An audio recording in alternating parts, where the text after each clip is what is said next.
श्री शिवाय नमस्तुभ्यम।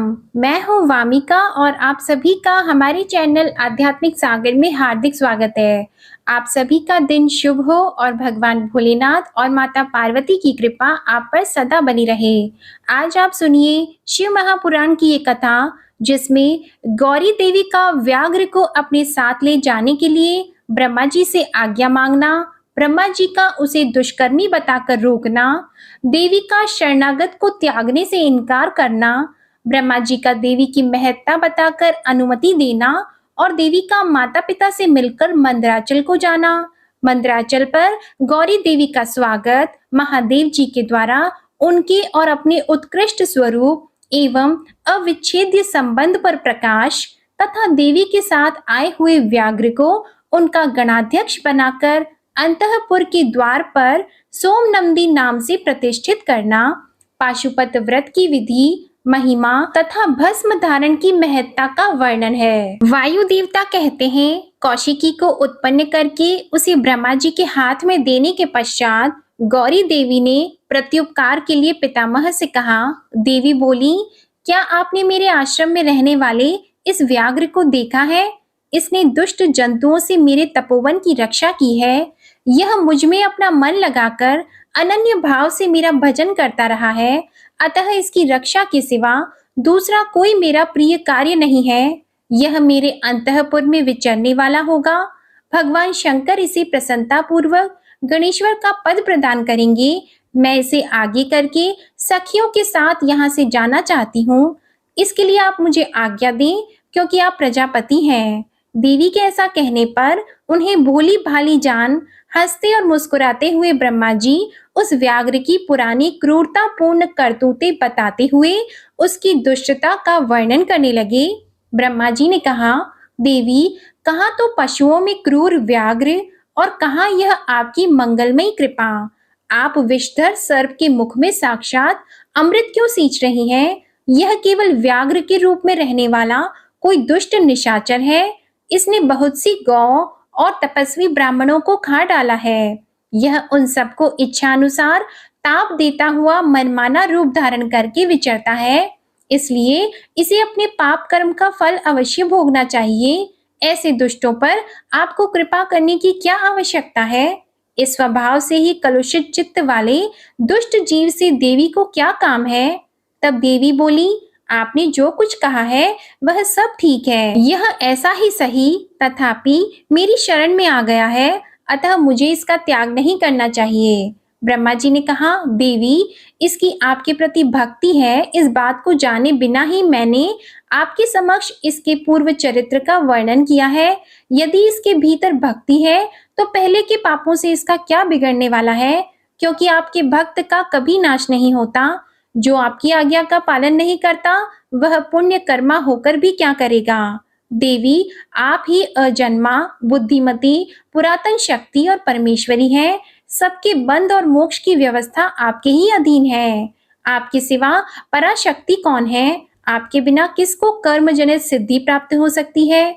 आप ही असंख्य रुद्रों की विविध शक्ति हैं। शक्ति रहित कर्ता काम करने में कौन सी सफलता प्राप्त करेगा?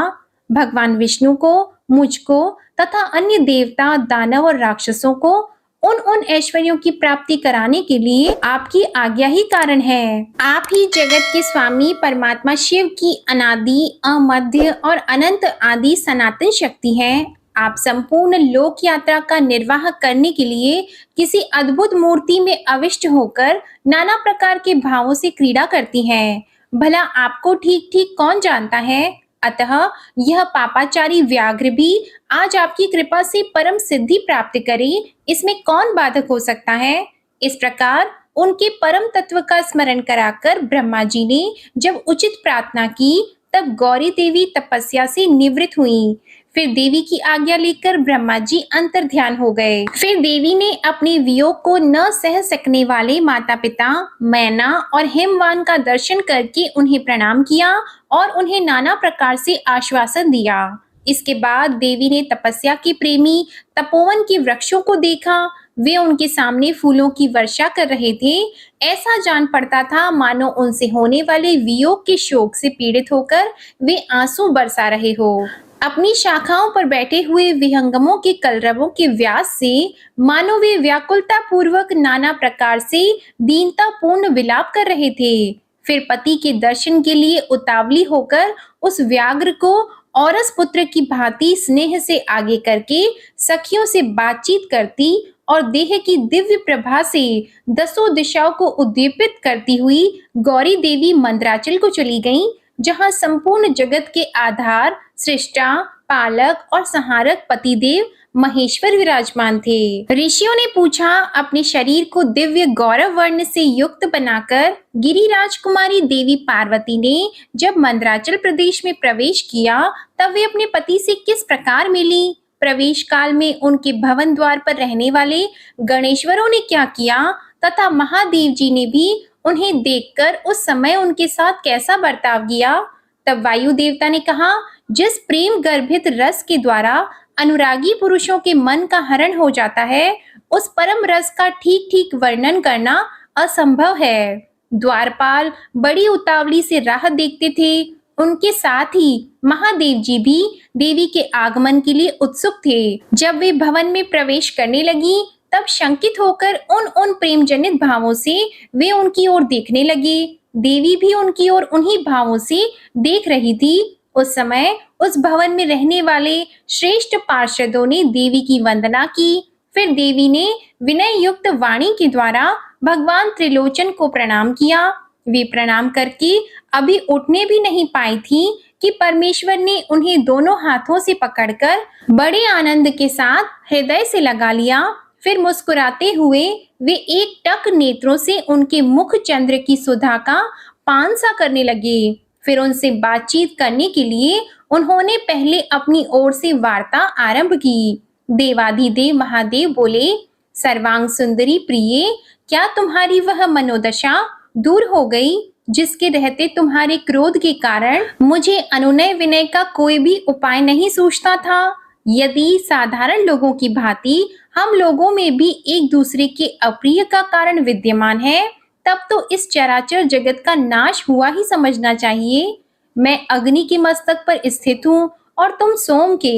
हम दोनों से ही यह अग्नि सोमात्मक जगत प्रतिष्ठित है। जगत के हित के लिए स्वेच्छा से शरीर धारण करके विचरने वाले हम दोनों के वियोग में यह जगत निराधार हो जाएगा। इसमें शास्त्र और युक्ति से निश्चित किया हुआ दूसरा हेतु भी है। यह स्थावर जंगम रूप जगत वाणी और अर्थमय ही है। तुम साक्षात वाणीमय अमृत हो और मैं अर्थमय परम उत्तम अमृत हूँ। ये दोनों अमृत एक दूसरे से विलग कैसे हो सकते हैं? तुम मेरे स्वरूप का बोध कराने वाली विद्या हो और मैं तुम्हारे दिए हुए विश्वास पूर्ण बोध से जानने योग्य परमात्मा हूँ। हम दोनों क्रमशः विद्यात्मा और वेद्यात्मा हैं। फिर हम में वियोग होना कैसे संभव है?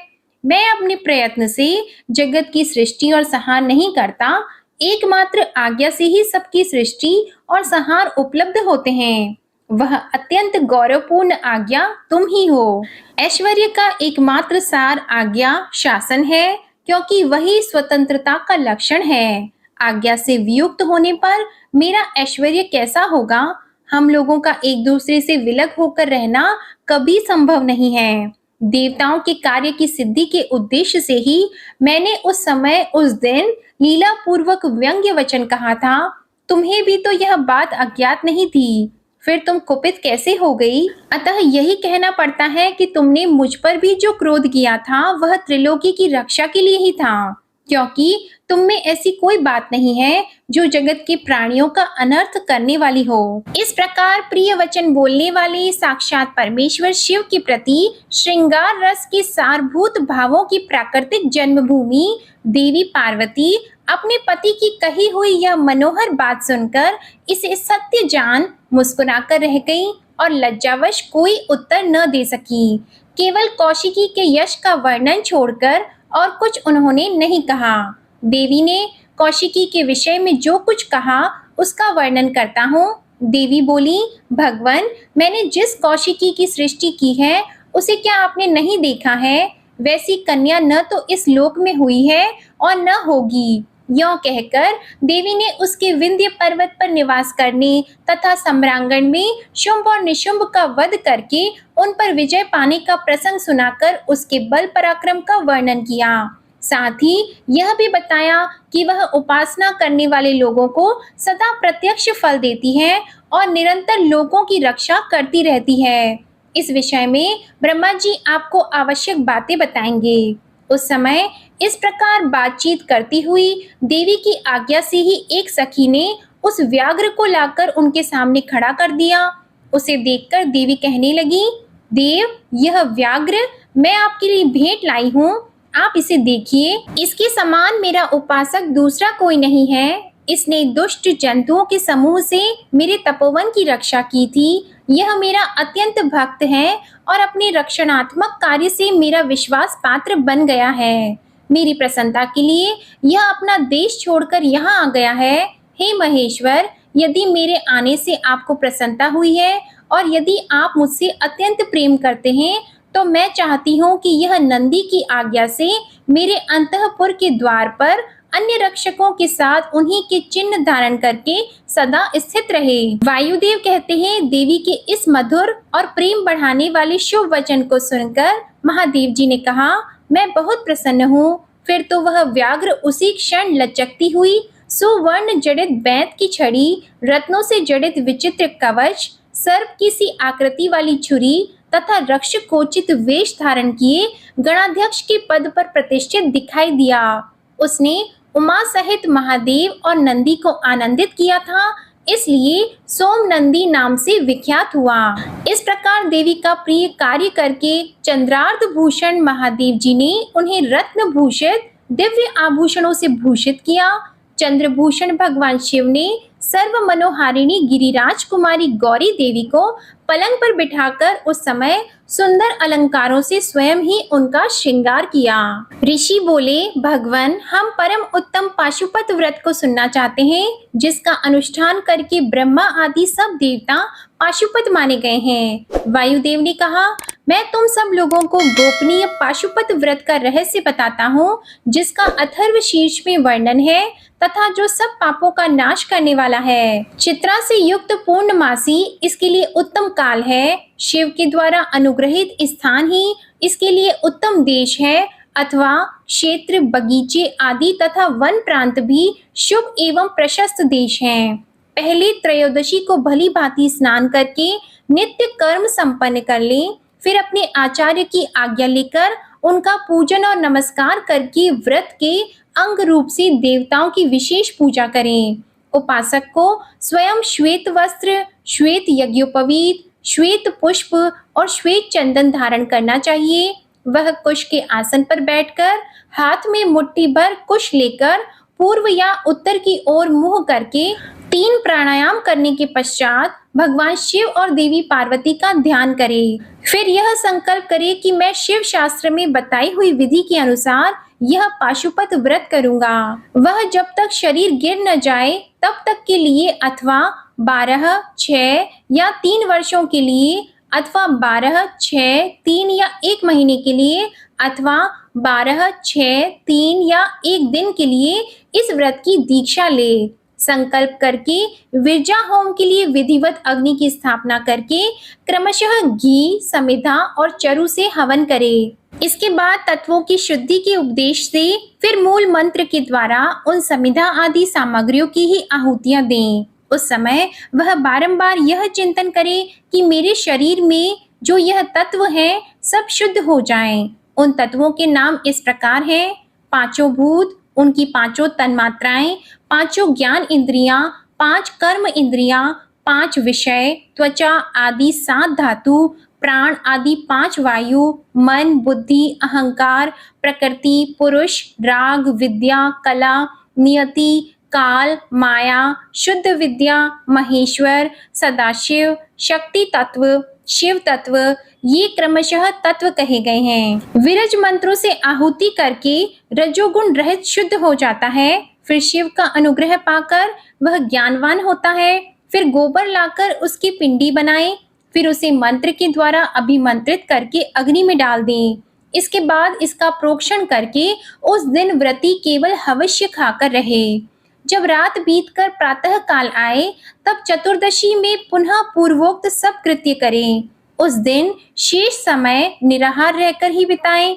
फिर पूर्णिमा को प्रातः काल इसी तरह होम पर्यंत कर्म करके रुद्राग्नि का उपसंहार करें। फिर यत्न पूर्वक उसमें से भस्म ग्रहण करें। इसके बाद साधक चाहे जटा रख ले, चाहे सारा सिर मुड़वा ले, या चाहे तो केवल सिर पर शिखा धारण करे।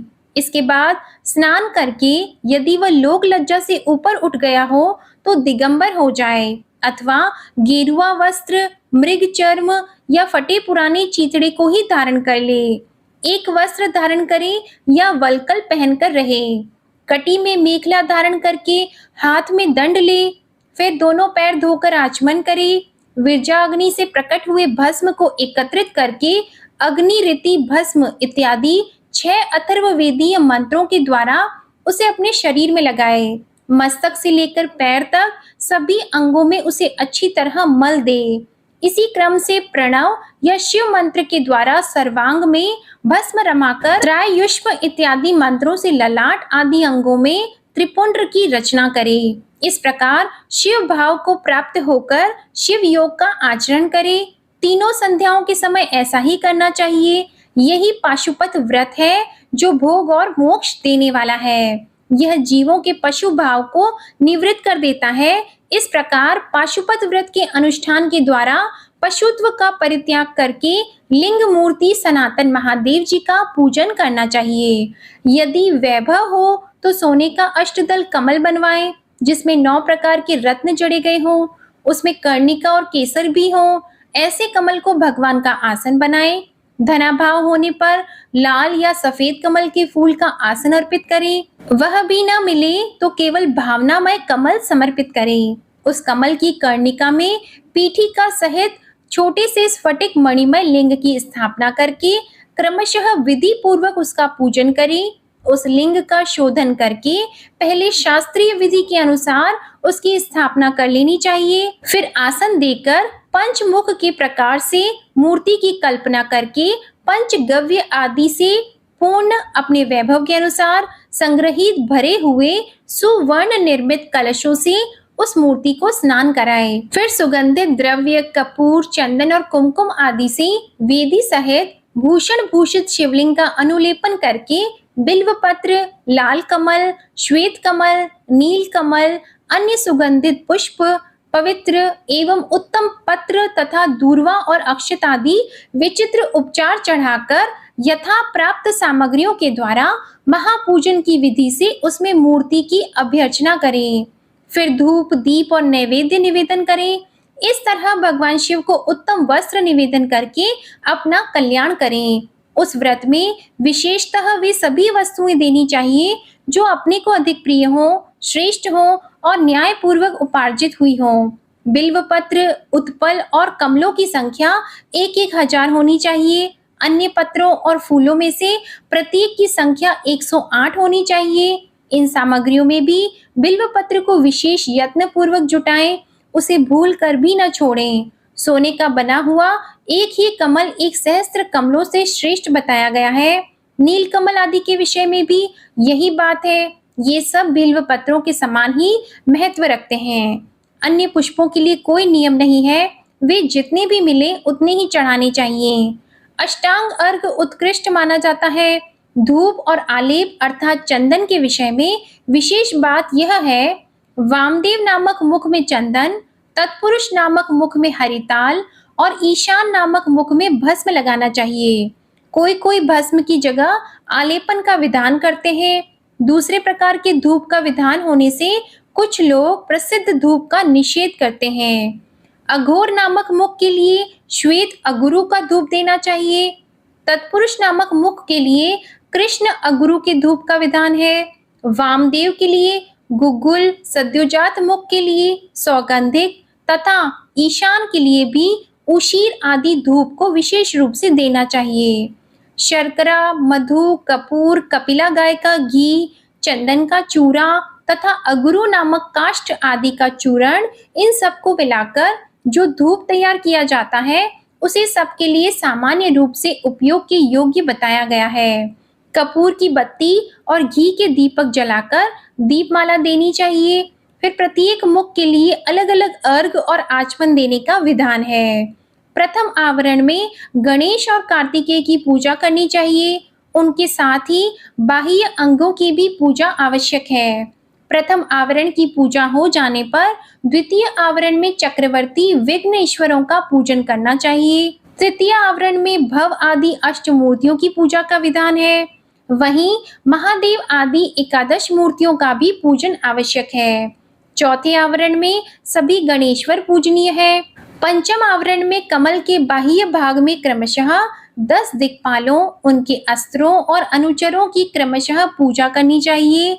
वहीं ब्रह्मा के मानस पुत्रों की, समस्त ज्योतिर्गणों की, सब देवी देवताओं की, सभी आकाशचारियों की, पातालवासियों की, अखिल मुनीश्वरों की, योगियों की, सब यज्ञों की, 12 सूर्यों की, मातृकाओं की, गणों सहित क्षेत्रपालों की और इस समस्त चराचर जगत की पूजा करनी चाहिए। इन सबको शंकर जी की विभूति मानकर शिव की प्रसन्नता के लिए ही इनका पूजन करना उचित है। इस प्रकार आवरण पूजा के पश्चात परमेश्वर शिव का पूजन करके उन्हें भक्ति पूर्वक घृत और व्यंजन सहित मनोहर हविष्य निवेदन करना चाहिए। मुख शुद्धि के लिए आवश्यक उपकरणों सहित तांबूल देकर नाना प्रकार के फूलों से पुनः इष्ट देव का श्रृंगार करें, आरती उतारें, फिर पूजन का शेष कृत्य पूर्ण करें। यह संक्षेप से इस व्रत की सामान्य विधि कही गई है। अब शास्त्र के अनुसार प्रत्येक मास में जो विशेष कृत्य है उसे बताता हूँ। वैशाख मास में हीरे के बने हुए शिवलिंग का पूजन करना चाहिए। ज्येष्ठ मास में मरकत मणिमय शिवलिंग की पूजा उचित है। आषाढ़ मास में मोती के बने हुए शिवलिंग को पूजनीय समझे। श्रावण मास में नीलम का बना हुआ शिवलिंग पूजने योग्य है। भाद्रपद मास में पूजन के लिए पद्मराग मणिमय शिवलिंग को उत्तम माना गया है। आश्विन मास में गोमेद मणि के बने हुए लिंग को उत्तम समझे।